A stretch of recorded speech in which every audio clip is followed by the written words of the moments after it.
Bonjour à tous et bienvenue dans ce nouvel épisode des stratégies au sommet. Aujourd'hui, j'accueille Patricia Pluton. Patricia, bonjour. Bonjour Héloïse, Est-ce que merci tu es en beaucoup pour forme? l'accueil. Ah, très en forme. Rassure-toi. Bon, super, je suis vraiment ravie de t'accueillir. Alors, pour vous expliquer un petit peu qui est Patricia, Patricia, elle accompagne aujourd'hui les entrepreneuses en lifestyle et en money coach, c'est-à-dire qu'elle leur permet d'avoir la vie de leurs rêves en ayant l'entreprise qui fonctionne, qui est rentable, qui a un CA qui leur permet de vraiment s'éclater dans leur vie. Donc ça, c'est vraiment top. Tu as été cadre avant dans la fonction publique et c'est un sujet, on va y revenir parce qu'on va s'appuyer sur cette expérience pour expliquer un petit peu comment tu as fait cette transition vers ce que tu fais aujourd'hui et comment tu accompagnes. Parce que tu as fait du management, tu as beaucoup de choses à dire, beaucoup d'expériences à partager. Donc, c'est vraiment cool. Et cette reconversion, tu l'as fait suite à un épisode de vie un petit peu complexe. Tu pourras nous en dire plus si tu as envie. Mais en tout cas, aujourd'hui, ça te permet d'apporter énormément de valeur à tes clientes. Voilà, je te laisse un petit peu te présenter et nous en dire plus. Alors oui, effectivement, comme tu l'as si bien expliqué, et merci beaucoup pour la présentation Héloïse, De c'est toute rien. une mise à l'honneur. Donc moi aujourd'hui, effectivement, j'accompagne les femmes entrepreneuses à se créer une entreprise rentable, une entreprise au service de leur vie. Donc, effectivement, il y a le money mindset, il y a aussi une question de lifestyle, parce qu'il faut savoir quelle vie on a envie d'avoir pour Mhm. justement se créer l'écosystème qui correspond en face. Et c'est vrai que je suis pas venue à ça tout de suite. Pourquoi? Parce qu'en fait, moi j'étais métro, Ouais. boulot, dodo Oui. avec, si tu as un travail, un CDI, grosso modo, tu as le saint graal, tu vois? J'étais Ouais. dans cette génération-là, en fait, Oui, mais pour je permettre de comprends bien. poser vraiment le contexte et ce qui s'est passé, c'est que, alors tu dis épisode complet, moi je dirais épisode, simple, à condition qu'on ouvre les œillères, Ouais. tu vois? Donc moi j'ai passé des concours, hein, j'ai fait des études de droit, j'ai passé des concours, je suis entrée dans la fonction publique territoriale, où j'ai tout de suite eu un poste de juriste, Oui. donc le poste de juriste et aussi de pilotage de projet. Donc en fait, Mm. moi tout de suite j'ai eu les 2 casquettes et j'ai une troisième casquette aussi en plus de formatrice, dès mon premier poste. Donc concrètement, je pense que ma hiérarchie a vu tout de suite le côté travail humain que j'avais. Il Ouais, s'est dit: «Ah bah, c'est complètement. génial! Elle est, proactive, force de proposition, elle adore travailler à Et 360 puis elle a degrés. envie, elle y va. Vas-y, tire le jackpot». Parfait. Donc ce poste-là, j'ai vraiment beaucoup apprécié. Pourquoi? Parce que j'étais en relation, en fait, avec, les élus locaux, les, directions des ressources humaines et je les aidais vraiment à développer, entre guillemets, «la carrière de leur personnel» et du coup, il y avait déjà l'humain. Donc pour moi, c'est important de le dire. Après, ce qui a fait que j'ai changé, c'est que, tout simplement, je me suis dit: «OK, j'avais fait un peu le tour» et on m'avait proposé un poste de directrice générale adjointe à l'époque, Mhm. sauf que j'avais tout de suite perçu que j'allais pas pouvoir mettre en place ce que je voulais mettre en place. Et ça, c'est un gros facteur de stress. Quand on a envie, qu'on veut mettre des choses en place, qu'on sent qu'il y a un besoin, mais que derrière, on ne nous apporte pas, enfin, on n'a pas la possibilité d'action pour le faire. Et ça, en C'est général, ça, ça met beaucoup de stress, surtout quand on a envie, quoi. c'est Totalement. exactement ça. Alors pour le coup, ce qui s'est passé, c'est que, j'ai pas pris le poste. Donc du coup, Oui, j'ai pas eu cette génération de stress parce que j'ai anticipé les choses et j'avais vraiment tu vu es bien. que là, il y allait avoir un challenge parce qu'il y avait déjà un couple de managers, D'accord. entre guillemets, qui étaient présents. Donc couple, il y avait, le côté, DG, il y avait 2 DGA qui allaient il y en avait un qui allait prendre le poste de DG, de directeur général. Et je me dis: le binôme est déjà formé. Ça va être complexe justement d'arriver dans le binôme et de Ouais. pouvoir vraiment, apporter entre guillemets, ce que je voulais apporter. Donc je l'ai Mm. pas pris, je suis partie sur un autre poste dans une autre collectivité avec une vision beaucoup plus grande, un portefeuille beaucoup plus grand et là pareil, juriste, formatrice, pilote de projet et intérim de la direction de temps en temps, tu vois? Donc c'est intéressant, moi c'était passionnant parce que j'avais cette soif d'apprendre. Du coup, Ouais. bah, quelque part, plus j'avais de nouvelles compétences à développer, plus, j'étais animée par ça. Ouais. Jusqu'au jour et là tu vas peut-être rebondir dessus, jusqu'au jour où j'ai compris mon levier, celui qui me faisait bouger en fait, mon levier motivationnel. Ouais. Et en fait, tu sais comment je l'ai remarqué? Je l'ai remarqué parce que la manager qu'on avait, elle avait aussi la casquette de coach. Ouais. Ce qui fait qu'elle avait forcément identifié nos leviers motivationnels, c'est aussi le rôle, pour justement nous permettre de développer notre potentiel. Et à un moment donné, je me suis posé la question, je me dis: est-ce que ce levier de reconnaissance extérieure, j'ai encore envie de l'avoir dans ma vie?» Et du coup, c'est ce qui m'a fait bouger. C'est ce qui m'a fait bouger, me dire: «OK, là, elle active ça, c'est génial. Est-ce que ça me correspond?» Ouais. Ça me correspondait plus à ce moment-là. Et j'ai voulu aller sur autre chose. Non plus du management transversal, mais du management hiérarchique. Et je vais te couper un petit peu parce que je voudrais insister. Tu as dit tellement de facteurs d'un A-player là que je trouve important de les soulever. Parce que quand on a aujourd'hui des CIO qui veulent embaucher des A-players, Mhm. ils ont parfois pas tendance de s'élever là. Et là, tu les as tous dit. Tu vois, je me suis notée, c'est pour ça que je baissais les yeux. Tu as dit quelque chose de très clair. Je n'y ai pas été parce que je savais ce que je voulais apporter, mais on n'allait pas me donner la possibilité de le faire. Et ça, faut vraiment comprendre que sur un poste, il a envie d'apporter une expertise, elle a envie de faire bouger les choses, il n'arrive pas avec rien.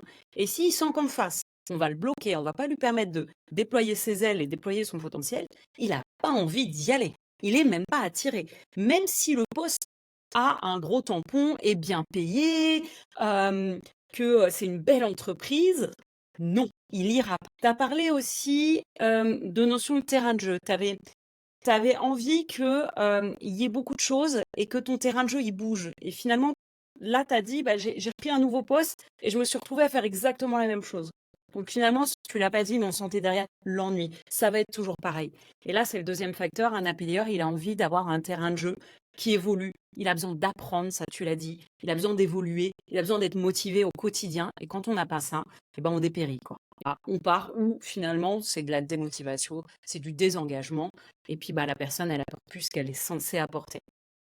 Et tu as parlé aussi de développer le potentiel, ça c'est un troisième facteur, et c'est vrai pour tout le monde, mais même des non-appelants, moi j'appelle ça Totalement. exécutants.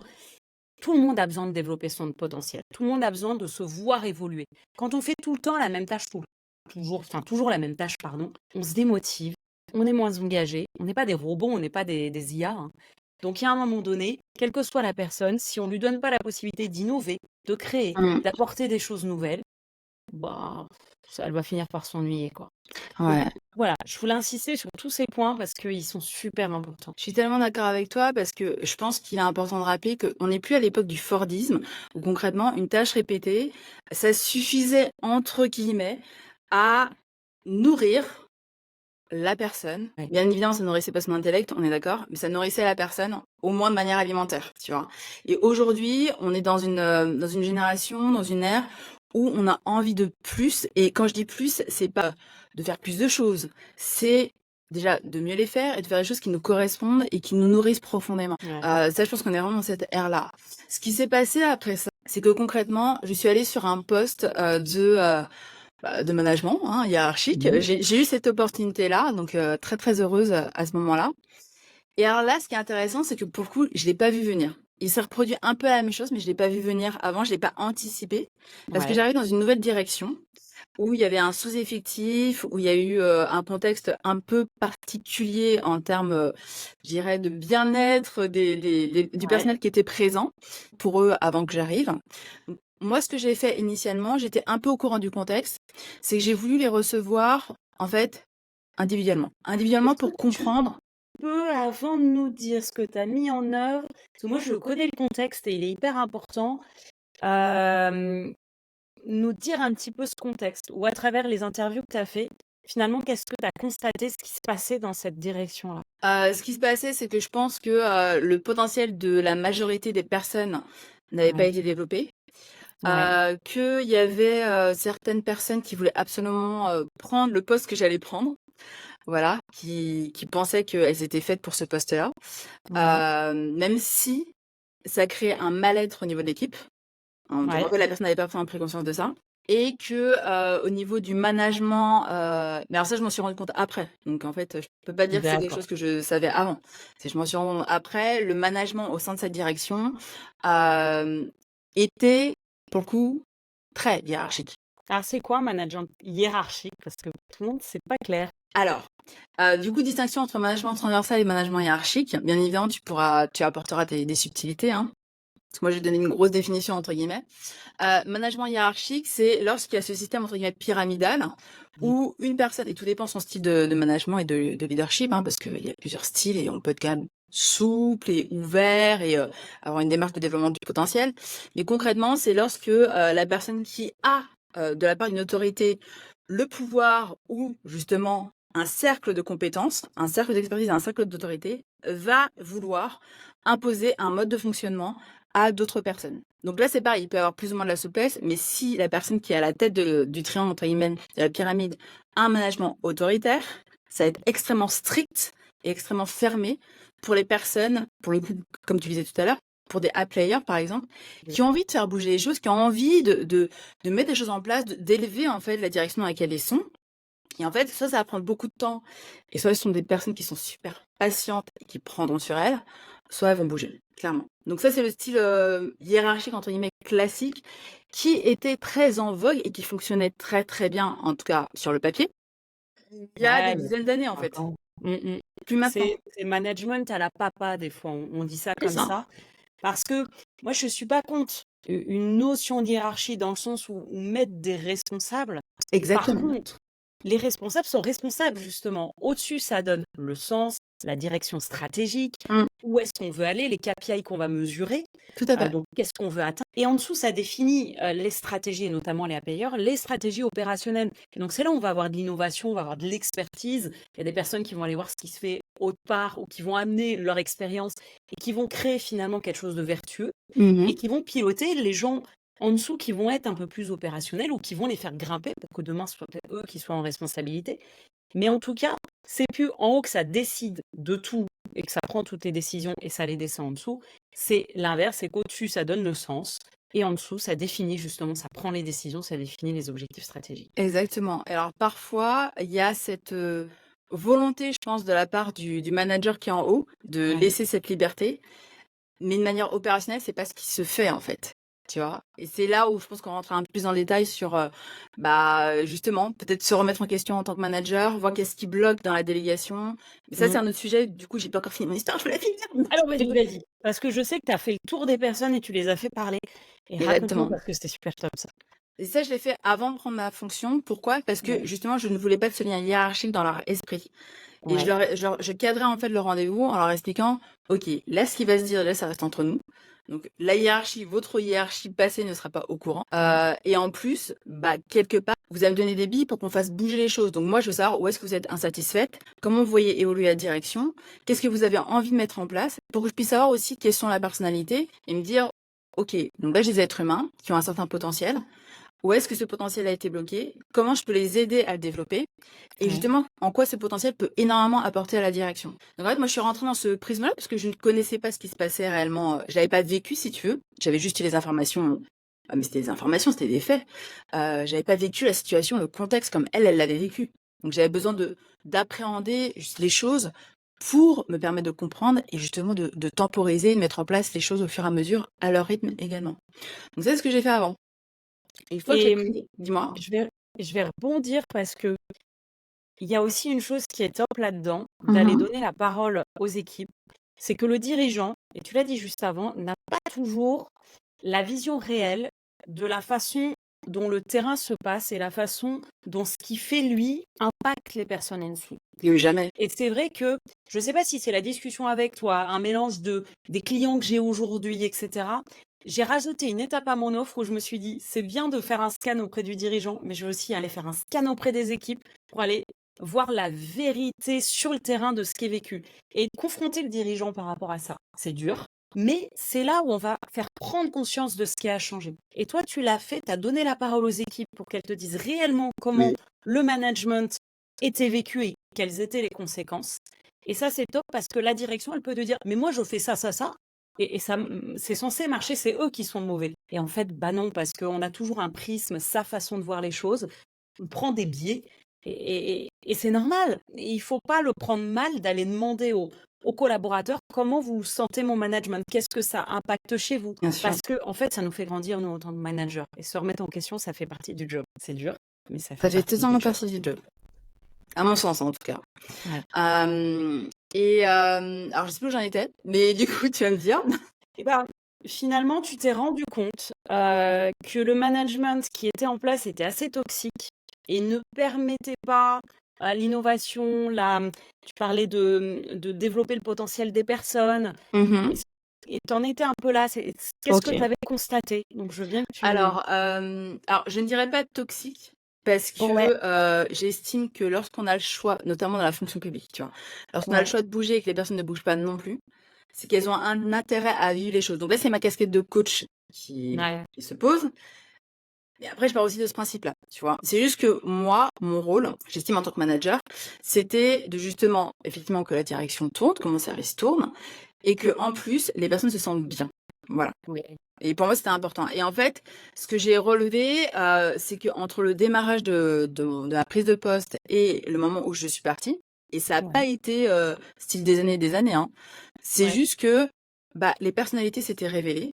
Des personnes qui, soi-disant, étaient sans force de proposition, ah bah bizarrement, elles avaient quand même des choses à dire, des choses extrêmement pertinentes, ouais, qu'il y avait une meilleure ambiance, que tout ce qu'elles demandaient justement, c'était de gagner en autonomie, ouais, en responsabilité, quelque part qu'on leur foute la paix sur la zone de compétences. Et ce qui est entendable, en fait, ce qui est entendable, c'est-à-dire que euh, on va pas au travail pour se dire bah, tout va être contrôlé. oui, On va au travail pour se dire ok, dans ma zone de compétences, on me fait confiance. Et ouais, bien évidemment, il peut y avoir des challenges, des erreurs. C'est humain, ça fait partie de l'activité. Après, c'est qu'est-ce qu'on met en place pour que ça ne se reproduise pas. Et ouais. échanger avec la personne pour savoir qu'est-ce qui s'est passé. Parce qu'il y a peut-être eu un challenge en termes de communication à ce moment-là, ce qui est possible. On est des êtres humains, on communique. On n'a pas les mêmes univers, on n'a pas les mêmes mondes.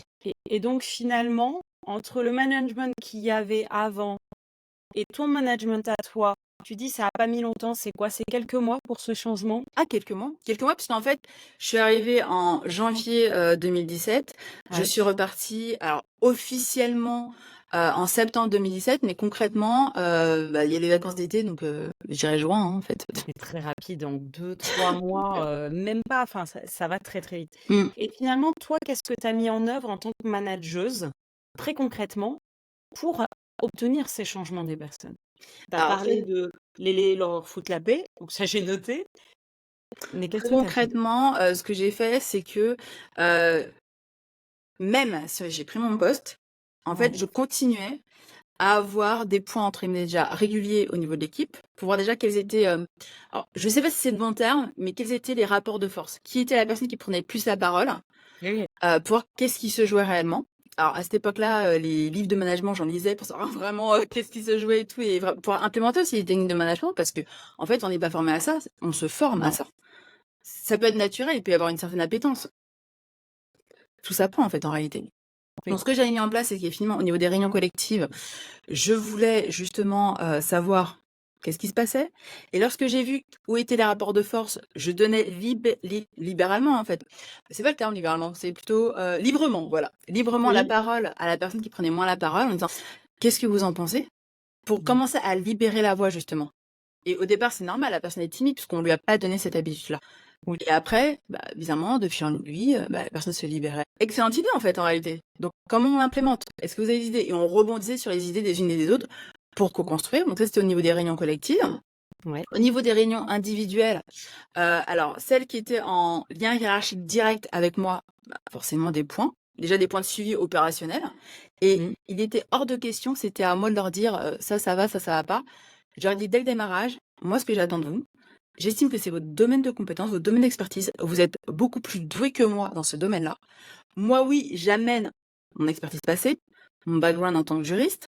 Et par contre, vous, vous êtes déjà dans la direction, vous connaissez le mode de fonctionnement. C'est à vous de me faire le reporting, c'est pas à moi d'aller vous faire le reporting.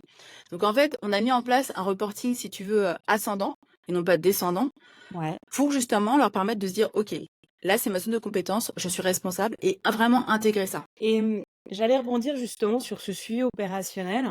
Mhm. J'ai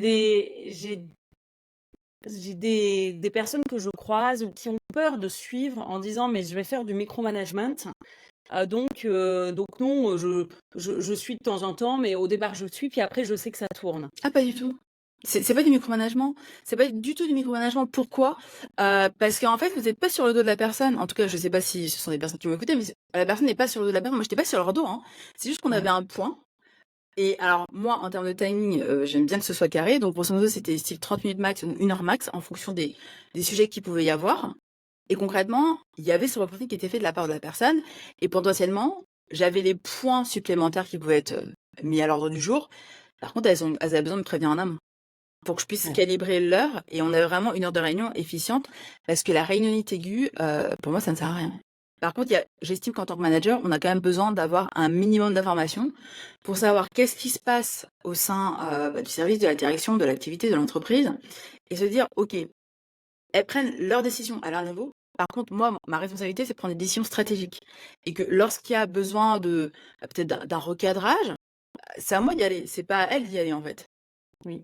Et l'autre aspect que tu disais, c'est que tu les challengeais aussi, dans le sens où elles ont leur expertise, mais les personnes, elles ont la tête dans le guidon, elles sont dans l'opérationnel. Et nous, notre rôle en tant que manager, quand on pose des questions, c'est de les aider à reprendre de la hauteur pour vérifier que la stratégie qu'ils sont en train de mettre en place, Mm. elle va vraiment vers les objectifs stratégiques. Il n'y a pas une zone d'ombre qu'elles n'ont pas vue. Je sais que moi, je pose beaucoup de questions. C'est pas pour remettre en question ce qui a été décidé, c'est juste pour vérifier qu'ils ont bien pris en compte toutes les couleurs finalement de leur idée. Et ça fait partie du rôle. Et c'est pas du micromanagement, c'est pas fliquer les gens, c'est au contraire de les aider parce que plus on va faire ça, plus ils vont apprendre à se l'auto-faire. Et la fois d'après, en fait, ils se seront déjà posé toutes ces questions. C'est Enfin, la fois exactement d'après. ça. Et quand tu parlais de zone d'ombre, ce qui est génial justement avec ces temps privilégiés, moi j'appelle ça des temps privilégiés avec ces personnes, c'est que justement on peut identifier les zones d'ombre et se dire, ah, alors ça va peut-être un projet qu'on va planifier parce Mmh. qu'on sait que ça doit être fait en réalité, qu'on l'avait mis aux oubliettes et que là ça va commencer à poser problème dans les process et du coup on a besoin de mettre ça en place à un instant T. Tu Oui. vois, donc en fait c'est plus un atout d'avoir ces temps privilégiés plutôt que justement un inconvénient. Et après, rien n'empêche de les réduire en termes de temporalité si c'est plus efficient. Si initialement ça prenait 1 heure et que finalement bah, on se rend compte qu'en 30 minutes c'est fait ou en 15 minutes c'est fait, ça sert à rien de retenir la personne en réunion juste pour se dire on fait une réunion. Quoi, les choses Oui, soient claires. complètement. Complètement. Puis en plus, on a tendance à remplir, hein. Si tu as prévu 1 heure, tu vas remplir 1 heure. C'est la loi de j'ai oublié son nom. Mais on dit toujours que, plus on met de temps sur une tâche, plus la tâche va mettre de temps. Exactement. Et c'est important parce que là, on crée de l'innovation, on écoute les gens, alors que quand on est sur quelque chose de hiérarchique, où on définit les choses et que finalement les points, c'est juste pour vérifier tu as fait, tu pas fait, qu'on donne pas la parole à la personne, elle va pas apporter son expertise, elle va pas oser innover, elle va pas être dans cette co-création. Et donc finalement, c'est un gain pour l'entreprise, ou bon là c'était la fonction publique, mais c'est un gain qui est perdu, un potentiel de gain complètement perdu. Donc c'est du cash qui part aux oubliettes simplement parce que le dirigeant a voulu tout faire par lui-même. Et c'est Exactement. vraiment dommage, quoi. Tout à fait. Et je vais rebondir, avant de revenir à ce qu'on disait, je vais rebondir sur quelque chose que tu as dit, c'est-à-dire que finalement, c'est aux dirigeants d'aller sourcer l'ambiance aussi au sein de son entreprise, Ouais, savoir qu'est-ce qui se passe, comment les gens se sentent, etc. Et je sais ouais. que, donc avant de prendre ce poste-là, donc j'étais sur le poste de juriste sur la direction des affaires juridiques, il y a quelque chose que j'avais beaucoup apprécié et admiré chez le directeur général à l'époque, c'est qu'en fait, lui, régulièrement, alors il n'avait pas forcément le temps de faire tous les sites chaque semaine, mais régulièrement, 1 fois par semaine, il allait sur les sites justement pour prendre l'ambiance. Parce qu'il y a il Ouais, y a le verbal et il y a aussi le comportement des personnes. Donc, oui. on peut identifier des choses aussi avec le non-verbal. Et ça, j'avais trouvé ça passionnant. Je me dis, waouh, le aha moment en fait. Et il prend ce temps-là, tu vois ce que je veux dire? Mmh. Je me dis, si lui, il prend ce temps-là, qu'est-ce qui fait qu'un manager se dit, ah bah non, bah moi, ça me Oui. sert à rien. Et ce que tu viens de dire aussi, sourcer l'ambiance, c'est hyper important parce que ces points-là, c'est aussi ceux qui vont permettre de détecter les signaux faibles d'un risque de départ ou de désengagement. En fonction de ce que dit la personne, de l'évolution de son comportement, de sa réaction quand elle dit puis en fait, tu vois bien qu'elle t'écoute plus, qu'elle est plus force de proposition, que tu sais qu'il est en train de se passer quelque chose. Tout à Et là, fait. il faut tout de suite stopper et questionner, essayer de comprendre. Non, j'ai remarqué que tu avais l'air moins motivé ou je te sens moins engagé, c'est peut-être qu'une impression, mais est-ce que tu peux m'en dire plus? Comment toi tu te sens? Et là, on questionne. Et parfois, on peut relancer quelqu'un qui était en fait sur le départ, simplement lui redonnant la parole. Ah bah, ok, t'as envie peut-être de plus de responsabilités, t'as envie de grimper dans l'entreprise. Ah bah tiens, j'ai tel projet, je vais te le filer. Et là, la personne, à nouveau, elle va être motivée, elle va être réengagée, elle est à fond, simplement parce qu'on lui a donné, on l'a écouté. Alors que si on ne prend pas ces temps-là, on ne les détecte pas. Et donc, Exact- en entreprise, on parle de démission silencieuse. Chez des prestataires de services, ce qui se passe, c'est qu'ils vont faire juste leur job pour avoir l'argent en fin de mois, et puis c'est tout. Et finalement, bah, à nouveau, on est sur une perte de gain potentiel parce que ils auraient pu apporter largement plus. Et de fait qu'on les a pas écoutés, bah, ils font le minimum. C'est ça. Et là-dessus, j'aimerais rebondir parce que souvent, on se dit, OK, la personne, elle est là pour faire son travail. OK. Sauf que s'il y a un blocage à un moment donné, c'est peut-être qu'il y a aussi une raison personnelle derrière ou une raison professionnelle. En fait, il peut y avoir les deux. Et le fait de le savoir, bah, ça permet aussi d'accompagner la personne Oui. dans la période. Ouais. Alors, je dis pas que la période doit durer 1 an. Clairement, si c'est un challenge personnel, la personne, elle est aussi responsable de se dire, OK, je vais au travail, c'est pour effectuer mon travail. En tant que manager, on peut aussi lui trouver des solutions, Mmh. l'accompagner sur ce moment de vie, entre guillemets. Donc, je pense que c'est important d'avoir justement cette information. Et en plus, ça crée une véritable cohésion d'équipe, à mon sens. Et du coup, ça crée un management qui est plus à l'équilibre, quand bien même la dernière décision, c'est le manager qui va l'avoir, tout simplement, parce qu'en fait, c'est sa responsabilité à lui. Mais il n'empêche que, par moment, et même très souvent, les personnes peuvent avoir des solutions beaucoup plus pertinentes que celles du manager. Manager, parce qu'elles sont sur le terrain et puis elles ont Effectivement. leur expertise, elles ont. Et puis tu dis quelque chose sur l'écoute. Moi, je sais que je l'ai sur une collaboratrice avec qui je continue à travailler. Elle a ses enfants qui, bah, il y a eu toute la période d'hiver. Alors j'ai bien compris parce que j'en ai aussi. Ils étaient tout malades, quoi. Et j'entamais toujours la discussion en essayant de savoir bah, comment ça allait chez elle, justement si elle avait les enfants dans les pattes qui étaient à nouveau pas à l'école, etc. Et quelle a été sa réaction? Au lieu de me cacher les choses et finalement bosser moins sans rien me dire, bah, elle se mettait à travailler le soir, elle se mettait à compenser, simplement parce que je l'avais mis à l'aise, j'avais écouté, j'ai dit bah, organise-toi comme tu veux. Mhm. Si jamais bah, on diminue le taux horaire parce qu'il y a un problème, bah, on adaptera le forfait, mais fais en fonction de toi. Je sais que c'est une période, c'est l'hiver, c'est OK. Et en fait, je l'ai autorisée à s'organiser comme elle voulait. Et c'était top parce qu'elle s'est sentie bien et à l'aise pour me le dire. Et elle a trouvé ses solutions pour compenser. Que si on dit à la personne, tu dois être là à telle heure, et si t'es pas là, bah, je te vire, qu'est-ce qui va se passer? Elle va te cacher les choses. C'est Et exactement elle va ça. tout faire pour répondre alors qu'en fait, elle a la bassine du gosse en train de... Et pour oui, pas que tu le saches. totalement. Et en fait, j'aime bien prendre, alors je sais pas si c'est une métaphore, en tout cas cette image d'un parent autoritaire auprès de son enfant. Oui. Généralement, à l'adolescence, ça brille, tu vois. Sauf qu'en fait, quand on est dans une entreprise, ça dure pas des années avant que ça brille. La Mm. personne, elle part avant, tu Oui. vois, ou elle se démotive avant. Oui, elle Euh, reste pour le fric, simplement. c'est ça. Mais le fric ne motive pas si tu n'as pas d'évolution personnelle. Bon, bah ok, oui, tu vas faire ton taf, le juste nécessaire pour être payé, puis c'est tout. Exactement. Par rapport aux autres actions que j'ai pu mettre en place aussi, je reviens parce que du coup, Oui, vas-y, vas-y. on part sur les différents sujets à chaque fois, mais c'est Hyper passionnant. appel fort. C'est passionnant. Donc il y avait ces moments et lorsque, par exemple, il y avait, une des personnes qui, je sentais que, bah, elle peinait à réaliser correctement son travail, bah, en fait, on se faisait des points. Ça a duré peu de temps, mais ça, je l'ai fait avec, une des personnes de l'équipe. On se faisait des temps ensemble. Parce que moi, j'avais Mhm, besoin de comprendre où est-ce que ça bloquait pour elle, mhm, qu'est-ce que je pouvais mettre en place pour elle, bah, que ce soit en termes de formation ou autre, peu importe mhm. en fait, hein, mais pour l'aider tout simplement. Et en fait, elle a pris confiance au fur et à mesure, elle s'est formée au fur et à mesure, et ça s'est fluidifié. Et Ouais. je pense que il est important d'accompagner en fait les personnes qui travaillent avec nous dans leur évolution. Mhm, Soit elles resteront avec nous longtemps, soit elles partiront. Mais en fait, c'est le rôle d'une relation, à mon sens, peu importe le domaine en réalité, c'est de mhm. permettre à l'autre d'évoluer et de donner le meilleur de son potentiel. À partir du moment où il y a, je dirais, quelque chose qui va ternir le potentiel de l'autre, Mhm. il y a besoin de faire bouger les choses en fait, hein. Oui. Et c'est vrai que des fois, on entend, bah, moi, je prends un expert et je laisse se débrouiller et il doit faire les choses. Mais c'est pas vrai. Même un expert, il a besoin humainement d'avoir ce ping-pong sur ses idées. Il y a à un moment donné, peut-être que sur un domaine, il va être moins bon. Et finalement, d'aller l'écouter, d'aller l'accompagner ou de l'aider simplement. Notamment sur l'onboarding. Même si on prend un expert, il y a un moment donné, il a besoin de comprendre le contexte d'entreprise. Donc là, on va beaucoup l'accompagner. Et puis pour nous, ça nous rassure parce que ça permet de le tester. On essaye de lui dire de définir les stratégies, puis on voit ce qu'il a mis en œuvre. Si on voit que ça bloque, bah, on fait avec lui. Moi, il y a eu des personnes, en effet, que j'ai accompagnées sur la mise en place d'indicateurs. Typiquement, ils n'y arrivaient pas. Enfin, il y en avait un, c'est une catastrophe. J'ai laissé une semaine, 2 semaines, je voyais que ça avançait pas. On les a fait ensemble. Je lui ai expliqué pour que la fois d'après, il puisse les faire. Ça m'a pris un peu de temps sur le moment, mais j'en ai gagné énormément à terme. Et en plus, il me faisait confiance pour l'accompagner. Donc, il était pareil à fond. dans le travail alors que franchement il peinaient.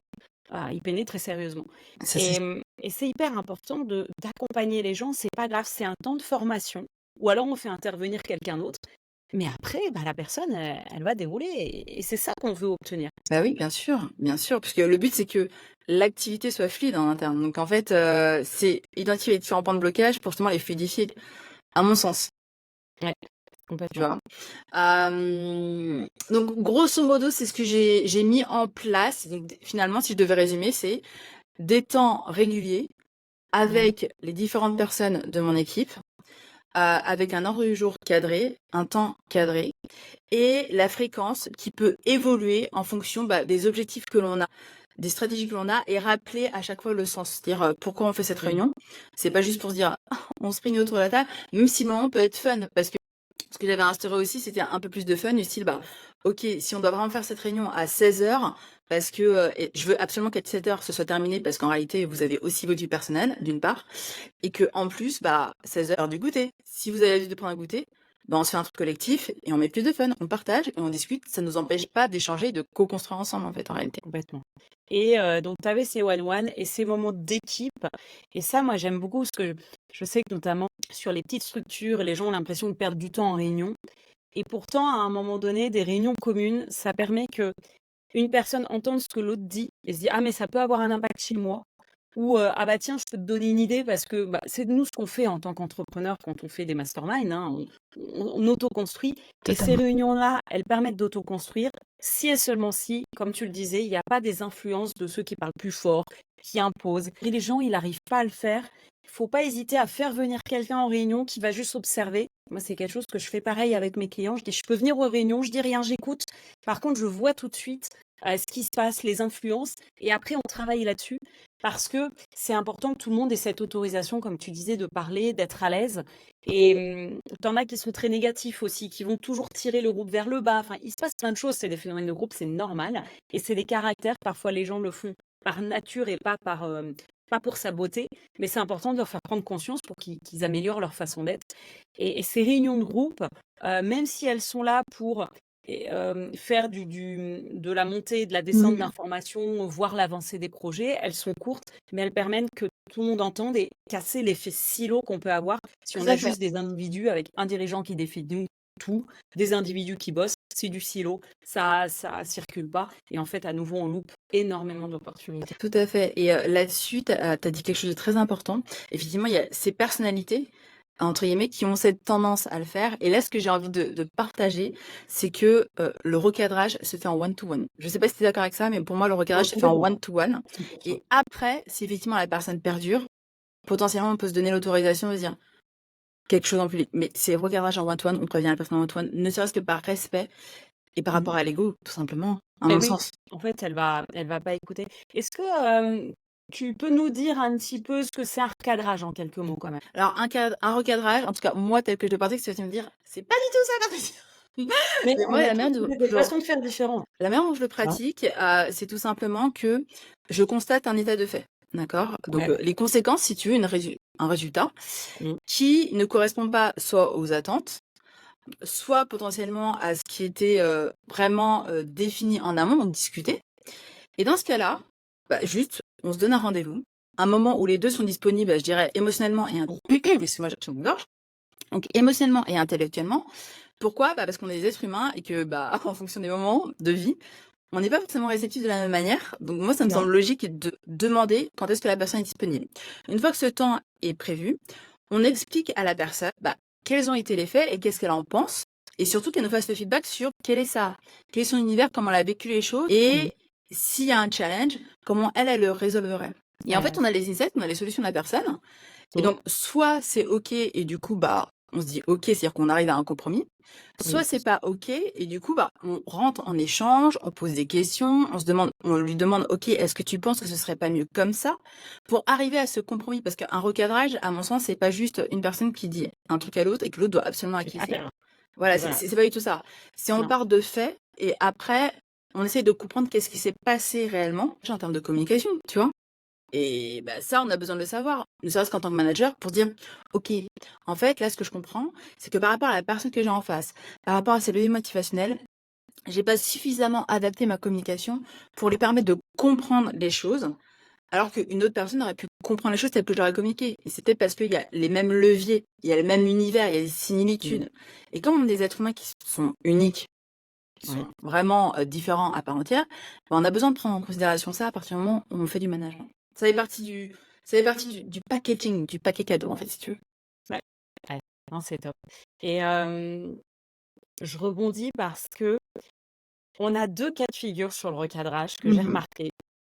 Il y a ceux qui font pas du recadrage, mais font du c'est pas bien, t'as pas atteint l'objectif que je t'ai donné dehors.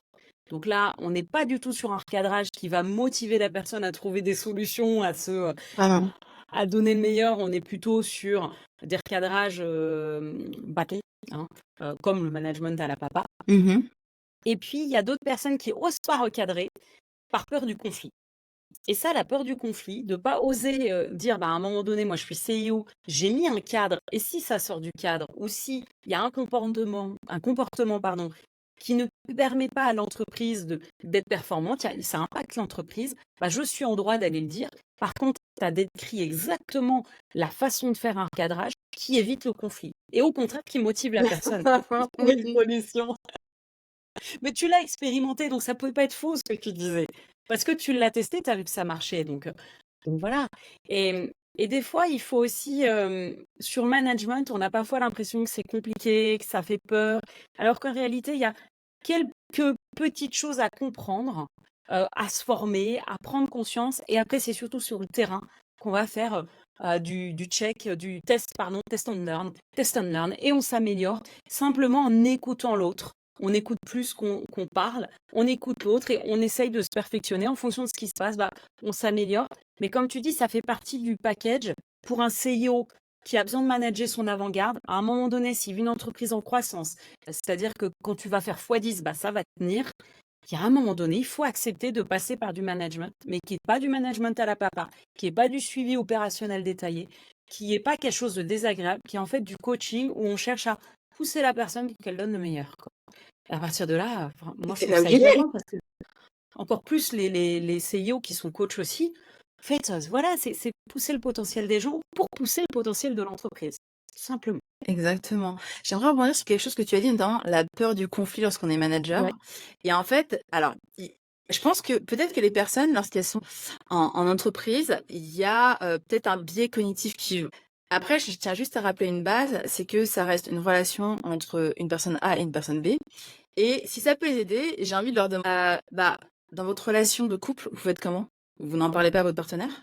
Ou vous lui en parlez justement pour améliorer les choses? Et du coup, bah, généralement, c'est en parlant qu'on améliore les choses, on part du côté factuel, on voit le ressenti de l'autre. Et en fait, c'est la même chose, ça reste une relation en réalité. Tu vois? Donc, je pense que c'est important d'en prendre conscience le plus tôt possible. Pourquoi? Parce que bah, ça se pratique. Effectivement, c'est ce que tu disais. On apprend et en fait, après, on implémente, test and learn. Oui, on n'est pas des robots, donc en fait, on Oui. apprend, on expérimente et après, ça se passe. Et ce qui est top quand on le met en place, en tout cas, moi, c'est l'insight que je viens d'avoir, parce qu'en fait, ces temps privilégiés, comme ils sont cadrés, les personnes, à un moment donné, elles sont ultra respectueuses par rapport au temps du manager. C'est-à-dire qu'elles Oui. venaient pas me déranger pour, je sais pas moi, oui, il y a un challenge ici, il y a un challenge là, il y a un challenge là. Non, non, non. Elles disaient, ok, ce challenge-là, potentiellement, je peux le résoudre. Quand je peux le résoudre avec les compétences que j'ai, qu'est-ce que je peux y ajouter comme solution? Et en réalité, elles venaient me déranger réellement quand il y avait un gros, gros, gros challenge et qu'elles pouvaient vraiment pas faire autrement. Sinon, à partir du moment où la situation était solutionnée, bah, après, elles se sentaient libres de pouvoir implémenter la solution lors d'une situation qui était récurrente, tu vois. Elles montaient en compétence et en liberté. Et en plus, c'est un problème qu'on trouve souvent quand on est sur du micromanagement, qu'on Mhm. définit toutes les stratégies, c'est que les personnes, bah, dès qu'elles ont une question, elles remontent. On en discutait avec un de mes clients et où on a travaillé avec leurs équipes, on a donné du sens justement pour leur faire comprendre que bah, c'est elles qui allaient être en responsabilité parce qu'aujourd'hui, dès qu'elles avaient une idée, dès qu'elles avaient un problème, qu'est-ce qu'elles faisaient? Elles réfléchissaient quand même à la solution, mais elles allaient voir au-dessus en disant, bah voilà, est-ce que je fais ça? Et elles n'osaient pas les mettre en œuvre par elles-mêmes. Et à partir du moment où on a commencé à leur dire, en fait, c'est toi qui es responsable de faire en sorte que le pôle tourne, bah, c'est toi qui es responsable de trouver tes solutions.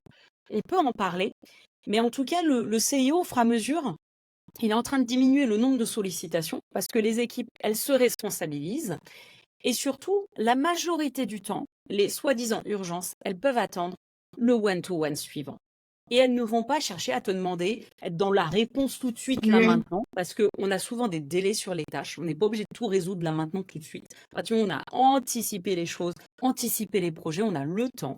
Donc on a le temps de réfléchir, peut-être de basculer sur une autre tâche, et après d'aller voir le dirigeant au moment ou le manager au moment du one-to-one, en apportant sa problématique, en disant je pense à ça, qu'est-ce que tu en penses? Ou je suis bloqué là-dessus, là vraiment j'ai pas trouvé de solution. Et par contre, quand il y a une grosse bombe, bah là, la personne, à force, elle a la jugeote. Et quand vraiment ça va pas, elle vient me dire non, là, Ah, là, c'est j'y ça. arrive pas, là, on est bloqué, il y a un client qui nous menace d'un procès ou je ne sais quoi. Là, il faut réagir, j'ai besoin de toi maintenant. C'est exactement ça. Totalement. Totalement d'accord avec toi. Et donc, excuse-moi, je t'ai coupé la parole parce que je voulais rebondir absolument sur la Vas-y, peur du vas-y. conflit Ouais. la question de gestion du temps, parce que souvent, en tant que manager, on se dit, ouais, ça va nous prendre beaucoup de temps, mais en fait, une fois que le cadre est posé, on en gagne énormément.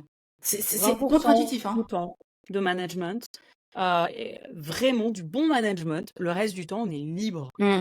C'est pour ça que moi, le travail que je fais avec les clients, ça leur libère 15 à 20 heures par semaine d'opérationnel, simplement en mettant en place un peu de management. Au début, il y a du boulot parce qu'il y a des choses à mettre en place, évidemment. Il y a des fiches de poste, il y a des modèles de communication, enfin, il y a des choses à changer. Mais quand ça c'est en place, en réalité, la majorité du travail, il est descendu. Ouais, Le je suis dirigeant, il d'accord. a le temps pour s'occuper de la stratégie, pour aller déployer à l'externe son entreprise, pour faire plein de choses qu'il a envie de faire, pour être très Mm. stratégique, management incompressible, mais qui est là pour faire performer en dessous et ça roule, quoi.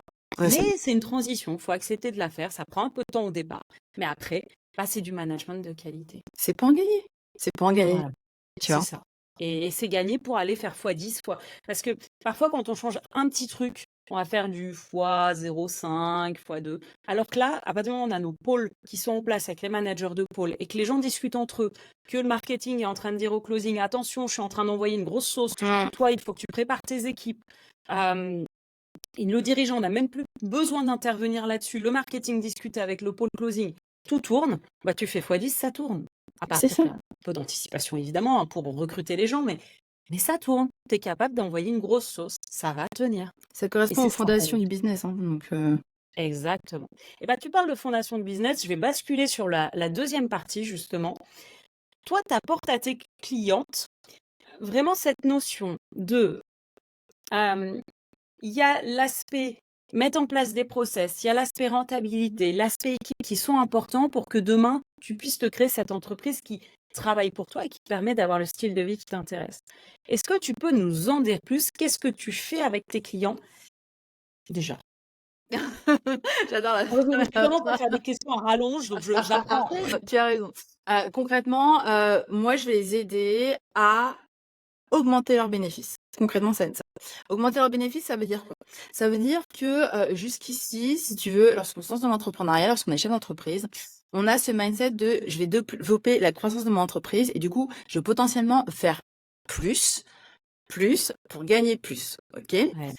La rentabilité, c'est une logique différente. Mhm. D'accord? Parce que ce qui est important de savoir, c'est que la croissance n'assure pas forcément la rentabilité de leur entreprise. Et dans l'univers entrepreneurial, il y a pléthore d'exemples, donc il n'y a même pas besoin de les citer. Sauf si potentiellement on est dans une logique de start-up ou de licorne. Ok, on peut rentrer dans cette logique-là, mais dans l'univers entrepreneurial en général, la logique de croissance-croissance est plutôt, je dirais, néfaste. D'accord? Alors que des études ont démontré que plus on est sur la rentabilité, plus on assure la croissance, c'est un effet qui se coule vertueux si tu préfères. Ouais. On assure la croissance également de son entreprise. Et l'intérêt de la Vers les rentabilité, c'est que ça ouvre plus de liberté à la dirigeante, aux équipes. Et en fait, généralement, lorsqu'elles viennent me voir, elles ont un manque de visibilité sur ce qui se passe au niveau des flux financiers au sein de leur entreprise. Il y a un manque de structure au niveau des fondations financières, réellement, un manque de visibilité par rapport à leur vision, la vision de leur entreprise, et une gestion du temps où elles croient potentiellement qu'elles sont en mode « je suis overbookée », alors qu'en réalité, elles ne savent pas ce qu'elles font de leur temps, réellement. Et en fait, c'est juste poser de la structure, poser de la clarté, et permettre cette croissance naturelle qui a un effet secondaire, tu vois, et qui a un effet qui se produit, qui va leur permettre de souffler, de gagner en sérénité et par rapport à l'entreprise et à leur vie personnelle. Donc, si tu veux, il y a plusieurs effets qui se coulent. Moi, j'aime bien dire qui se coulent parce qu'on a la fameuse pub à l'esprit pour ceux qui sont de Oui. la génération, en tout cas. Voilà. Et vraiment, c'est ce qu'elles vont avoir, c'est plus de liberté, une meilleure rentabilité. Et du coup, elles vont voir leur entreprise devenir de plus en plus fructueuse. Et c'est rassurant, en fait.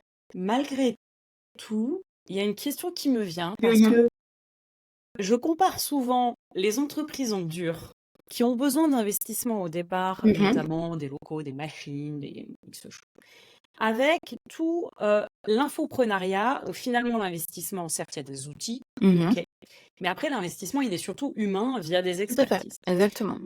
Et il y a un certain nombre de CIO, je l'entends sur les masterminds ou autres, qui osent pas investir dans de l'expertise, qui Mhm. osent pas investir à un moment donné sur eux Mhm. pour atteindre un nouveau palier. Et finalement, veulent de la rentabilité, veulent beaucoup de CA dégagés à la fin, mais beaucoup dans leur poche. Et finalement, sont dans un bottleneck parce qu'à un moment donné, ils osent pas se dire, OK, Ouais. je vais baisser à un moment donné, je vais investir. Mais derrière, vu que j'aurai un expert, je vais aller beaucoup plus vite sur la croissance. Et, et des fois, je trouve qu'il y a un manque d'éducation sur l'investissement et la prise de Ouais. risque qui, moi, je me confronte à ça, à dire, oui, il faut pas trop investir pour se mettre trop à risque avec le risque de fermer, mais en même temps, à un moment donné, il faut savoir jouer un petit peu pour aller chercher l'expertise. Et c'est compliqué. C'est Est-ce que exactement tu le ça. vois, toi, chez tes clients? Alors, en fait, petite subtilité que j'aurais pu préciser lors de la présentation, c'est que ce qui m'a fait basculer sur la rentabilité, c'est que, donc moi, je suis coach de formation, en tout cas dans mon activité entrepreneuriale, puisque vu mon parcours, vous avez compris qu'il y avait eu une évolution. Et en fait, initialement, j'accompagnais réellement les femmes entrepreneuses à développer leur chiffre d'affaires. D'accord? Donc, le Ouais. chiffre d'affaires augmentait, ça, ok. Mhm. Et c'est parce que après, je me suis rendu compte que j'avais une entreprise plus rentable que la leur, que là, je me suis dit, il y a peut-être quelque chose à faire en termes de rentabilité. Qu'est-ce que je fais moi qu'elles ne font? Exactement. Donc aujourd'hui, c'est ce que je leur transmets pour leur assurer la rentabilité de leur entreprise tout en développant leur chiffre d'affaires. Maintenant, je pense que ce qu'il est important de comprendre aussi, c'est que souvent, alors je prends le biais inverse parce que toi, tu m'as donné l'exemple opposé, on va dire, on va partir à l'autre extrême. Ce qu'on entend aussi souvent, c'est faut tout investir dans son entreprise au démarrage. Et en fait, je pense que c'est ce qui crée la peur et qui crée le schéma opposé. Ouais. C'est que oui, ouais, non, en fait, si j'investis tout, qu'est-ce qui se passe? J'ai plus rien. Et en fait, les personnes sont comme bloquées en fait à un état de fait. Alors que l'investissement en soi et dans son entreprise est primordial. Uniquement dans une certaine quotité, à partir du moment où on a une visibilité sur le développement de notre entreprise, sur là où on a envie de l'emmener, Ouais. et sur les différentes allocations à mettre en place en fonction des différents budgets des différentes catégories. Dépenses de Mhm. fonctionnement, salaire, le profit qu'on veut avoir, le profit qu'on veut voir se développer également, les taxes qui, je le rappelle, en France sont légèrement, alors je dirais pas incompressibles, mais en tout cas elles sont importantes, sauf à mettre en place bien évidemment une stratégie fiscale, et ça peut se faire, bien évidemment, ça va de Oui, soi. oui, il y a des gens, j'ai un ami qui accompagne là-dessus et Tout à fait. Moi mmh, aussi. Et en fait, concrètement, c'est important d'avoir une énorme clarté pour se dire, OK, oui, j'investis en moi. En fait, la réponse, elle est oui, j'investis en moi, j'investis en mon entreprise. Maintenant, sur quelle quantité? Et si ce qu'on a envie de mettre en place à l'instant T n'est pas possible tout de suite, juste le provisionner et l'anticiper pour l'année suivante. Point. Ça s'arrête là. mais ça veut dire qu'on a mis en place des vrais tableaux de bord, un vrai suivi et tu l'as dit très clairement, tu as cité même les différents «pôles» entre guillemets où on met l'argent. Tout à fait. Hem, c'est important parce qu'il y en a beaucoup, mais même qui gagnent énormément d'argent, qui sont absolument pas au fait de qu'est-ce qui se passe dans leur entreprise, Et c'est le quel gros argent. challenge. Ils sont incapables de faire un prévisionnel aussi, ils me dire: «Bah oui, mais j'en sais rien». Bah ouais, mais il y a un moment donné, si tu donnes pas d'objectif et que tu calcules pas ce que ça peut t'amener, ce que tu peux faire pour atteindre ça, en fait, tu fais rien, tu restes bloqué. La personne est Donc dans le c'est flou. ouais, ça s'apprend et OK. Donc ça, c'est l'aspect financier. Je sais que tu accompagnes aussi sur l'aspect process, clarté. Est-ce que tu peux nous en dire plus aussi? Avec plaisir. Alors, parce que process, quand on dit process à une personne, généralement, elle se dit oh non, pas des process. Grosso modo, elle se On dit voit le non mais truc lourd et exactement, figé, figé. Mmh. exactement. Alors que c'est pas du tout ça.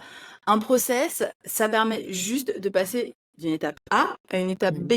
Et le process n'est pas censé être lourd, il est censé être fluide, simple, compréhensible, intelligible par la personne qui le met en place et par la personne qui va l'implémenter et les personnes suivantes. Donc, en fait, il y a déjà cette distinction à faire entre process égale lourdeur et process égale justement simplicité, fluidité, légèreté. Et d'ailleurs, C'est c'est ce ce que que mes les clientes grosses constatent. boîtes je rebondis parce que beaucoup de grosses boîtes ont poussé cette notion de process lourd à une certaine époque, Mmh. ou dans la fonction publique, ça c'est un bon exemple. On a tous, alors si vous êtes de notre génération aussi, Astérix là qui essaye de faire signer son document et qui passe d'une Oui, administration à l'autre là. Mais on a l'impression que le process des fois c'est ça. Alors que pas du tout, c'est gagner en efficience. Si tu es toujours en train de chercher le document, l'information partout, dans tous tes fichiers, dans tous tes dossiers, c'est ça. tu mets 3 fois plus de temps à faire un truc que si tu avais processé, tout est au bon endroit. Tu as une fiche client, par exemple, avec toutes les informations. Tiens, Je sais plus avec qui j'avais discuté de ça, on avait mis ça en place. Et putain, et derrière, ça déroulait. Il avait gagné, ah si, je sais, c'était une CGP. Elle, elle avait gagné parce que tout était au bon endroit. Elle allait 3 fois plus vite. Mais le process était simple, c'est juste de tout mettre au même endroit. c'est exactement ça Efficience. et on gagne du temps.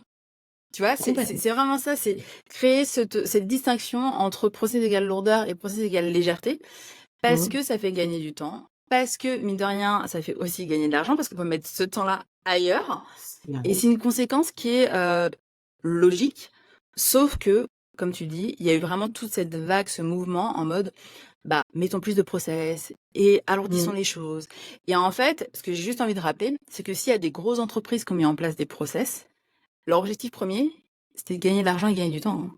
Oui, C'était il pas ne faut c'était pas pas payer au d'alourdir les plaisir choses, et hein, embêter tout le monde. que les choses soient claires et en fait, ces process-là, ils ont une vie. C'est pas une fois qu'il est créé, on le laisse, tel quel, hein. C'est que, en fait, il va suivre la vie du développement de l'entreprise. Il va être amélioré, optimisé. Il y a des fois certaines étapes qui vont être totalement retirées parce que c'est plus pertinent en fonction des logiciels qu'on utilise. On se rend compte, bah, en fait, le logiciel peut faire tout ça, on a juste à appuyer sur un bouton. OK. Bah, du coup, on réduit le process. Par contre, il a besoin d'exister. Pourquoi? Parce que la personne qui est en charge de faire telle action au sein de l'entreprise, si un jour elle n'est pas là, bah, l'entreprise, c'est pas du style, bah, on arrête de faire les choses. Non, non, elle a une vie, l'entreprise, elle a besoin de continuer, en fait. Donc c'est juste pour permettre la continuité Ouais. de l'entreprise et de l'activité. Complètement. Et ce que tu dis est très vrai sur le fait qu'il vit. C'est pour ça que moi je parle d'amélioration continue et Mmh. je mets en place des process d'amélioration continue. Ça passe par du brainstorming, ça passe par euh, forcer les équipes à identifier toutes les améliorations et puis après on les passe en revue et on met en place des micro-projets, mais pour mettre en place ces améliorations continues-là. Mais ça demande de les détecter, donc faut les capitaliser à un endroit pour Exactement, les améliorer à terme. tout à Force fait. de figer, ça ne marche pas.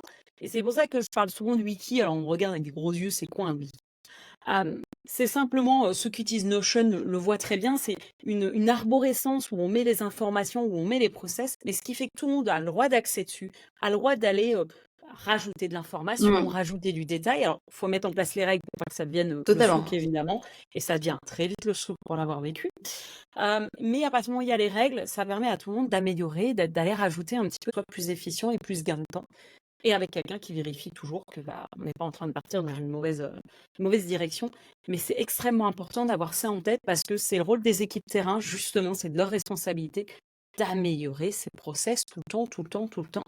Il ne faut pas passer son temps à améliorer et plus travailler, mais en tout cas, toujours dans cette idée d'efficience derrière. Ouais et à s'assurer de la compréhension du process. Parce que la personne qui le Oui, crée, elle est dans l'opérationnel, mais une personne qui va le relire peut très bien se dire: on peut peut-être faire les choses plus simplement, on peut peut-être faire les choses comme ça» et en fait, ça va être un enrichissement mutuel et ça, je trouve ça génial dans le process, en tout cas. et il y a autre chose qu'on peut voir dans les process. Moi, je le vois surtout dans l'exemple de l'onboarding. Je dis l'onboarding, quand on va faire rentrer quelqu'un de nouveau dans l'entreprise, on sait qu'il va impacter la production, c'est-à-dire qu'on sait qu'il va prendre du temps aux personnes sur le terrain. Mais plus on a de clarté dans l'entreprise sur les documents, que tout est bien rangé, plus on a peut-être de l'auto-formation, c'est-à-dire des vidéos, des choses comme Ouais. ça, qui vont permettre à la personne de s'auto-former et juste poser des questions à son formateur, à son référent, plus on va l'accompagner en qualité, en diminuant un maximum l'impact sur la production. On a Totalement. évidemment besoin de l'humain, on a évidemment besoin de l'accompagner, de le former, mais le process, c'est aussi ça, c'est essayer de, quand on a un changement typiquement dans l'équipe, typiquement des closers, on en rentre régulièrement, bah, d'avoir un process qui permet de faire la montée en compétences et de pas répéter tout le temps la même chose, de se dire: «Bah, OK, bah, je le mets dans une vidéo, je le mets dans quelque chose». Bah, c'est un gain de temps phénoménal Ouais. et à nouveau de l'efficience. Et d'ailleurs, je réagis parce que j'ai écouté un podcast, là-dessus, dernièrement sur la Mmh. productivité. Ouais. Il faut faire la différence entre, être occupé, être Mmh. productif et être efficient. Totalement. Est-ce que tu veux en dire plus? Que je te vois, Bah, oui, non, mais tu parles à une ancienne travaillomane, donc oui, je peux te dire les choses. vas-y. Donc effectivement, alors, je dirais que sur la partie, entre guillemets, fonction publique, pour le coup, j'étais ultra productive en même temps. Ouais. Par contre, sur la partie quand je me suis lancée dans l'entrepreneuriat, je pense qu'il y a eu cette ancienne identité qui est arrivée, le côté travaillomane et en fait, à un moment donné, je me suis rendu compte, je me suis dit: «Là, est-ce que vraiment tout ce que tu fais, ça a l'effet escompté? Qu'est-ce qui est réellement Mmh. pertinent? Qu'est-ce qui est réellement efficient?» Et là-dessus, je me souviens, je me suis fait accompagner alors par une coach qui initialement me coachait plus sur le sport et sur l'alimentation, mais on a dévié sur l'organisation, en fait. Et en OK. fait, elle m'a posé 2-3 questions et je me dis: «Ah, waouh, OK, je vais faire bouger les choses, je vais faire bouger mon planning». Et ce que je réalise aujourd'hui et franchement, je conscientise et j'en suis franchement, je suis reconnaissante de ça, je pense chaque jour. Je me dis: «Mais en fait, moins je travaille en termes d'heures, plus je produis». Oui. C'est-à-dire que ce que je suis en mesure de faire aujourd'hui, j'étais pas en mesure de le faire il y a 1 an, il y a 2 ans, il y a 3 ans et en réalité, bah, j'y passe 3 fois moins de temps. Donc, il y a 2 effets. Il y a le côté, effectivement, besoin de développer des compétences. OK, j'entends. Mais c'est aussi ce que tu disais tout à l'heure. C'est qu'en fait, à partir du moment où on accorde un certain temps à une tâche, on va réaliser cette tâche dans le temps imparti. Si on se dit: «Ah bah, allez, aujourd'hui, je fais 12 publications», bah, on va prendre la journée pour les faire, alors qu'on aurait pu les faire en 2 heures. Ouais, complètement. Et c'est là la différence entre occuper son temps, trouver plein de choses ou même cet effet parfois, objet brillant qui nous fait remplir nos Mmh. journées et puis de se dire et ce qu'il disait, dans ce podcast, que je crois que c'est un des épisodes d'Alec Henry, Mmh. il disait: «C'était la journée de 4 heures», je sais plus qui a été l'invité, mais le matin, je fais le deep work à fond, sur des sujets où je suis à fond Mmh. parce que le cerveau, à un moment donné, il fatigue. Et l'après-midi, je suis plus dans la sociabilisation, je suis sur, les réseaux parce qu'il a besoin dans son métier d'être sur les réseaux. C'est là où je mets mes clients, c'est là où je fais et où je me forme aussi parce que plus on écoute de podcasts, plus on lit des bouquins, plus justement on va alimenter, notre entreprise, Mmh. notre création de contenu et cetera. Donc c'est important de prendre ce temps-là aussi Total. et d'aller se balader, de divaguer. Moi, je sais que j'étais dans une période où c'est la nuit que je trouvais plein d'idées. Pourquoi? Parce que c'est le seul moment où je laissais mon cerveau divaguer. Donc je me réveillais, puis je divaguais. Et là, je me dis: «Mais arrête, fais ça dans la journée à un moment donné parce qu'en fait, si tu prends ce temps-là, il y a 15 idées à la seconde que Ouais. tu vas pouvoir implémenter derrière». Il faut sélectionner. Mais c'est extrêmement important pour soi, mais pour ses équipes aussi. Le deep work. J'entends trop de personnes me dire: «Moi, je veux que dès que je leur parle, ils me répondent. Ah, il m'a pas répondu dans la minute sous, WhatsApp, c'est qu'il travaillait pas pour moi». Ah non, pas forcément, Non, non. c'est peut-être qu'il était juste ultra concentré. C'est Et ça. il y a des études qui ont montré qu'on met à peu près 23 minutes à revenir dans un état de concentration maximum, en moyenne, Mmh. à partir du moment où on a une petite sollicitation. Ce qui fait que si on passe notre temps à solliciter nos collaborateurs, ben, en fait, ils travaillent jamais. Ils sont jamais productifs, ils passent leur temps à se lâcher Totalement d'une d'accord avec tâche toi. à une autre. Et il y a eu assez d'études, et c'est à nouveau le podcast qui le disait, assez de macro-études pour prouver qu'en fait, la population qui est capable de se lâcher vraiment en étant productive, c'est Mmh. 2%. Donc c'est très faible. Et que la majorité des gens qui disent: «Ouais, moi je suis sur le multitâche», ben, en réalité, oui, tu as l'impression de faire plein de choses, tu as rempli ta journée de plein de choses, mais en réalité, en temps effectif de boulot où tu as vraiment été à fond, bah, c'est très faible et ta productivité, ton efficience, en réalité, était très Ouais. faible. Et ça, ayez-le en tête, faites confiance à vos collaborateurs. Vous leur avez dit, vous avez un forfait d'horaire, ils savent ce qu'ils ont à faire, ils ont des deadlines, Mmh. ils savent les priorités, laissez-les bosser. Faites de la discussion en différé ou alors dans des temps dédiés et là, on fait le point. Mais le reste du temps, C'est laissez-les ça. bosser. Ils ont besoin de se concentrer. Et ça, c'est important de l'avoir en tête. Je pense que pour le deep work, le meilleur livre à conseiller, c'est celui de Cal Newport, Deep Work. Ouais. Aussi simple que ça. Mmh. Qui explique la méthode. Autant aller à la source. Et au-delà de ça, je pense qu'il est aussi important de prendre son rythme en considération. Oui. Hem, s'il y a des hommes, bon, généralement, le rythme va être beaucoup plus simple, mais s'il y a des femmes qui écoutent l'épisode, c'est important de se dire, OK, quel est mon rythme et quel est mon cycle à l'intérieur de ce rythme? Pour pouvoir calibrer son agenda, parce qu'il y a des phases où il y aura beaucoup plus d'efficience, beaucoup plus de performance. Mmh. Il y aura des phases où il y en aura moins, et c'est important à mon sens, en tout cas, c'est important de se reconnecter à qui on est, plutôt que de s'imprégner d'un modèle qui ne nous Une correspond pas. machine. Et donc, à mon sens, c'est quand même important de prendre ça en Mmh. considération. En tout cas, ça aide énormément à réduire le temps que l'on passe sur certaines choses et à arrêter de s'en vouloir ou de culpabiliser en Ouais. disant: «Je m'étais fixé ça comme objectif, j'ai pas réussi». Bah, c'est peut-être parce que c'était pas le bon moment pour toi, que tu étais pas en mode ultra créatif parce que tu voulais créer, peut-être que tu étais pas en mode ultra focus parce que tu voulais être focus. Il y a juste besoin de s'observer aussi pour implémenter ça dans son planning. Oui, et j'avais une cliente qui était, dépressive, suivie pour ça. Elle était sous médoc, mais il y a des moments, c'était plus fort qu'elle. Elle était dans des downs. Le problème, c'est que plus elle était dans des downs. «Ouais, mais j'avance pas, mais» Mmh. et en fait, elle en rajoutait, donc ça durait plus de temps, et le travail a été de se dire: «OK, on accepte ces moments de down. On a le droit, ces jours-là, d'aller faire autre chose, d'aller se faire plaisir, un massage, un Bien truc», sûr. et finalement, au fur et à mesure, elle est remontée plus vite, et au fur et à mesure des séances, et on a même eu un période d'arrêt entre les 2 parce qu'elle partait à l'étranger faire plein de choses. Quand elle est revenue, tout ça avait travaillé dans sa tête, Ouais. et j'avais une CIO en face de moi qui était hyper stratège, qui avait pris son rôle simplement parce qu'elle avait appris à s'écouter, se Mmh. faire et c'était radical le changement, quoi. C'était vraiment top. Donc tu as complètement raison, et c'est vrai que le cycle fait on ne sait pas quand on s'écoute pas, et puis on est dans un monde un peu d'hommes, il faut toujours être à fond et gna gna gna. Ouais, mais il y a des moments, en fait, tu peux rien, c'est tes hormones, Ouais, et ça descend. OK, bah, fais un peu moins, fais des choses, qui vont un peu plus te faire plaisir, et puis tu remontes après, quoi. c'est exactement ça. C'est le message que je Super. voulais transmettre. Eh bah, c'est top.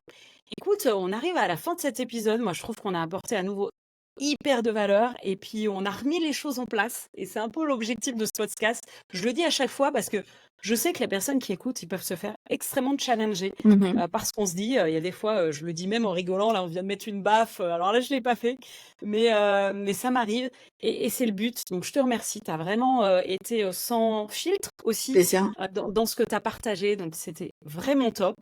Tout ça vous apporte des questions, et puis que les personnes se sont dit: «Bah, tiens, j'aimerais bien, j'ai un problème sur, mon lifestyle, je suis une femme, j'ai besoin de me faire accompagner». Où est-ce qu'on peut te suivre? Où est-ce qu'on peut te contacter? Vous me contactez sur mon compte Instagram, aussi simple que ça, donc Patricia Pluton, et on me On retrouve mettra le très lien. facilement. Et puis je pense que c'est le plus simple pour me contacter en réalité, le compte Instagram, Bon, bah, autant qu'elle super. fonce dessus. Et alors j'ai envie de rajouter, une nouvelle question que j'ai piquée à Gaëlle Régnier. Mmh. Qui tu aurais envie de voir sur ce podcast qui pourrait apporter de la valeur sur, les stratégies au sommet, le management, et challenger un peu nos auditeurs? Je réfléchis, je réfléchis. Déjà, j'ai envie de voir une femme. Ouais. Pourquoi je dis ça? Pour la simple bonne raison que, tout ce qui est leadership, management, féminin m'intéresse depuis des années et des années. J'ai fait mon projet de soutenance, de mon MBA dessus, pour justement Ouais. démontrer que le leadership féminin avait beaucoup à apporter, aux entreprises, et que, des cabinets comme, BCG, KPMG, Deloitte, et notamment Deloitte a mené des études sur au moins 10 ans, sur différents continents, pour démontrer que, le management, alors je dirais pas le management au féminin, mais en tout cas la présence de femmes avec les qualités intrinsèques aux femmes augmente la performance des entreprises de 20. Et quand je dis performance, c'est pas que la performance financière, même si c'est la conséquence, c'est aussi le bien-être. Donc forcément, j'ai envie de voir une femme. Ouais. Maintenant, je suis en train de réfléchir. Alors, il y a quelqu'un que j'aurais beaucoup voulu voir. Le truc, c'est qu'elle a changé de business model. Donc, alors, attends, je réfléchis à une autre. Allez, je te donne le challenge de Aline de The Bee Boost. Je t'explique Ah, pourquoi. bah, je l'ai dans mon viseur. Je cherchais quelqu'un qui la connaissait parce que je sais que c'est pas facile de la toucher, mais je l'ai en tête parce qu'elle partage des choses sur management. Elle a souffert au début, elle a partagé là-dessus. Elle était dans du micromanagement, elle a évolué, et je pense que oui, elle aurait, énormément à apporter sur le podcast, sur son expérience et ce qu'elle a pu mettre en œuvre. Ouais, et elle est sans Donc filtre. ouais, Donc, merci. je pense que ça peut être super intéressant de voir comment elle a construit son entreprise et qu'est-ce qu'elle aurait aimé peut-être implémenter avant en termes de management. Oui. qu'est-ce qu'il est possible de faire dès le démarrage, en fait. Eh ben, super. Merci beaucoup. Avec grand plaisir, merci pour l'accueil, Eh ben, je Héloïse. te souhaite une très belle journée. J'ai une dernière chose à dire. C'est un podcast, vous le savez, qui est en plein lancement. Donc, on a besoin de votre soutien. Si vous apprenez des choses, si vous appréciez les épisodes, pensez à mettre 5 étoiles, que vous écoutiez sur Apple Podcast, sur Podcastic ou à d'autres endroits. S'il vous plaît, mettez 5 étoiles. Et puis, n'hésitez pas à partager. Je vous encourage à mettre des commentaires. Je les lirai. Si vous avez des questions, des sujets que vous avez envie qu'ils soient abordés, si vous avez des personnes que vous avez envie d'entendre, eh ben, partagez-les en commentaire, ce sera avec grand plaisir et j'essaierai de faire de mon mieux pour répondre à vos besoins. Voilà, et ben, je vous souhaite une très belle journée et Belle puis à journée très à bientôt tous. sur les stratégies au sommet. Merci Patricia. Merci, Héloïse.